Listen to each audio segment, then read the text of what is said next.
मैं सबसे पहले सबको यही कहती हूँ, इस पद पे मैं नहीं आई थी तब भी ये कहती थी, अब मैं इस पद पे हूँ मैं तब भी यह कह रही हूँ कि समाज में जो कुरीति है महिलाओं के प्रति वो आज से नहीं बहुत पहले से चली आ रही है। और जिस तरह से समाज जो है, हम कह तो रहे हैं कि मॉडर्न बन रहा है, पर मॉडर्न ना बन करके वो और ज़्यादा मुझे लगता है दमनकारी बनता जा रहा है। और मैं इसका जो है रिसर्च कहती है कि पहले जो अपराध होता है उसकी जो पहली सीढ़ी होती है वो पशुओं से शुरू होती है, फिर वो बच्चों पे आती है, फिर वो महिलाओं पे आती है, उसके बाद एक हैवानियत का रूप ले लेती है जिसको हम बहुत बड़ा जघन्य अपराध कहते हैं या मर्डर कहते हैं, डकैती कहते हैं, चोरी कहते हैं, और भी जघन्य अपराध होते हैं जिनका जो है कई प्रकार से आईपीसी की धाराओं पे विवरण है। मैं समझती हूँ कि सरकार एक सीमा तक अपना काम कर सकती है, पर समाज में हमें यह जागरूकता लेकर आनी पड़ेगी कि महिलाएं सिर्फ जो है आपके दमनकारी चीज़ों के लिए नहीं है। महिलाएं उतनी ही मैं समझ सकती हूँ सार्थक हो सकती हैं समाज में जितना कि पुरुष वर्ग हो सकता है। और सबसे बड़ी बात मैं कहूँगी कि महिला आयोग के पास भी ज़्यादातर जो केसेस आ रहे हैं वो डोमेस्टिक वायलेंस के आ रहे हैं, वो ज़्यादातर डाउरी के आ रहे हैं।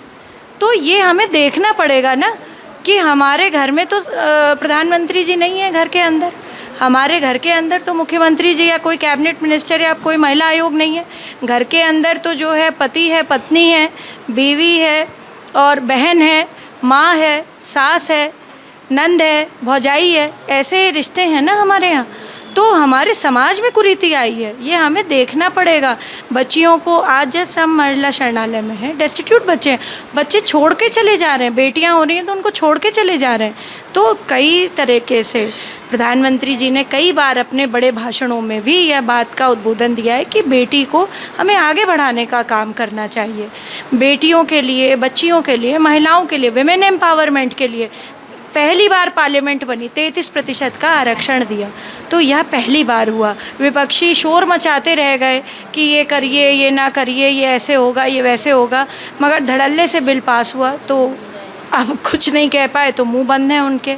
मैं समझती हूँ कि सिर्फ कहने से नहीं, करने से होगा। और जो है समाज को भी अपनी नैतिक जिम्मेदारी लेनी पड़ेगी। हम लोग जिस पद पर हैं, हम लोग जिस हैसियत में हैं, जिस तरह से हम लोग अपना काम करना चाहते हैं, उसमें समाज की बड़ी भूमिका होगी। और हम इसको नज़रअंदाज नहीं कर सकते कि जो है समाज को हम अलूफ़ नहीं रख सकते। सिर्फ सरकार के भरोसे हम अपनी बच्चियों को छोड़ दें, ये भी अच्छी बात नहीं है। समाज को भी अपनी जिम्मेदारी लेनी पड़ेगी। मैं समझती हूँ, देखिए बार बार मैं यही कहूँगी कि यह विक्षिप्त मानसिकता का ये कृत्य है। यह कोई व्यक्ति, कोई गवर्नमेंट तो नहीं ये कहती है, कोई स्कूल में नहीं सिखाया जाता है, बट ये हमारे पारिवारिक संस्कार होते हैं कि आप किस तरह से उठ रहे हैं, बैठ रहे हैं, अपने कर्तव्यों का निर्वहन कर रहे हैं, ये आपको आपका परिवार सिखाता है। मैं यह समझती हूँ कि इस पे स्ट्रिक्ट एक्शन होना चाहिए, यह सरकार का काम है। आरजी कर केस में भी या जो है इस तरीके के केसेस में भी सरकार अपनी भूमिका निभाए, पुलिस अपनी भूमिका निभाए, जो कि निभाती भी है। जहाँ पर कमी हो वहाँ पर महिला आयोग जैसी जो संस्थाएं हैं सरकार की, वो अपनी भूमिकाएं निभाएं, और सबके करने से मुझे लगता है महिलाओं का उत्थान होगा। मैं समझती हूँ कि उन्होंने पहली बात तो कार्यक्रम का जो उनको निमंत्रण दिया था, उन्होंने यह पहली बार ये बताइए कि अस्वीकार क्यों किया, क्योंकि उनकी जो यह कार्यकल्प है, जो उनका ये कार्यशैली है, वो किसी से छुपी नहीं है। पूरे देश में सदन से लेकर के जो उनके कर्तव्य हैं, चाहे आँख मारना, चाहे चुटकी बजाना, चाहे टेढ़ा मुस्कुराना, एक गणमान्य व्यक्ति को, पद पर जो आसीन है उसको गले लगा लेना, सदन की गरिमा के विरुद्ध काम करते हैं वो। फिर खेतों में जा कर के जो उनकी जो है फिल्म बनाते हैं लोग, और जो उनको वो सोने के आलू कर देते हैं। कभी रुपाई नहीं पता है उनको कि क्या करना है, कभी उनको जो है खेती के बारे में नहीं पता है, कभी वो जो है अब वो कुछ भी कर सकते हैं। मैं समझती हूँ he is a jack of all trades, master of none. मैं बस इतना ही कहना चाहती हूँ कि राम मंदिर के उस भव्य आयोजन में, ये हमारे देश के लिए गौरव की बात है। क्या उद्योगपति, मैं पूछना चाहती हूँ सबसे कि क्या वो हमारे देश के नहीं हैं, देश के नागरिक नहीं हैं? पहली बात। जो उन्होंने बोला। दूसरी बात, पहली बार किसी भी प्रधानमंत्री ने अपना प्रोटोकॉल तोड़ करके उन श्रमिकों से वह मिले। आप लोग पत्रकार हैं, आपके पास फुटेज होगा इसका, ये अपर्णा यादव नहीं कह रही है, ये फुटेज है, मौजूद है। ये उन श्रमिकों से आदरणीय प्रधानमंत्री जी मिले जिन श्रमिकों ने उस भवन को, उस भव्य मंदिर को शेप दिया है, उसमें कार्य किया है, उसमें उन्होंने काम किया है। उन श्रमिकों के ऊपर उन्होंने पुष्प वर्षा करी, और ये नहीं कि किसी और से कह दिया कि जाओ तुम जरा जो है उनके अपने प्रमुख सचिव से या सचिव से या जो है एनएसडी के साथ, उनके साथ जो रहते हैं नेशनल सिक्योरिटी गार्ड्स, किसी से नहीं कहा।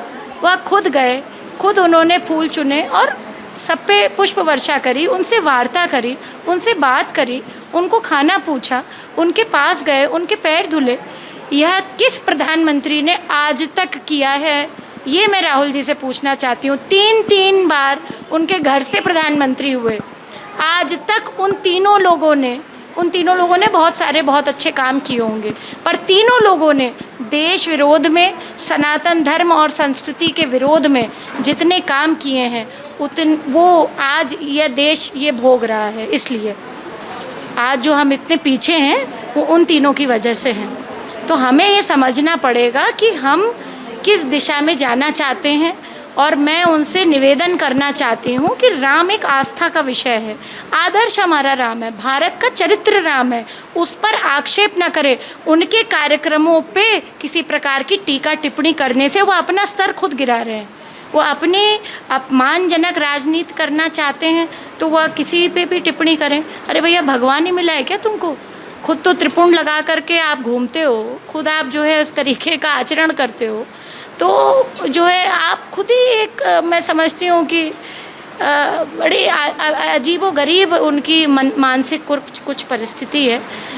देश उनको माफ़ नहीं करेगा और मैं समझती हूँ कि उनको माफ़ी मांगनी चाहिए इस बात पे। मैं बस इतनी बात कहूँगी कि जिसने भी यह मिलावट करी है तिरुपति जी के प्रसाद में, उसको कड़े से कड़ा दंड मिलना चाहिए, क्योंकि ये सभी सनातन जो मानते हैं उनकी आस्था, उनके संस्कार पर यह बहुत बड़ा ठेस पहुंचा है। और इस तरीके का कृत्य करना, यह मुझे नहीं लगता कि ये किसी भी तरीके से उचित है, क्योंकि प्रसाद में मिलावट करना, वो भी इस तरीके का निम्न स्तर का, ये बहुत गलत काम।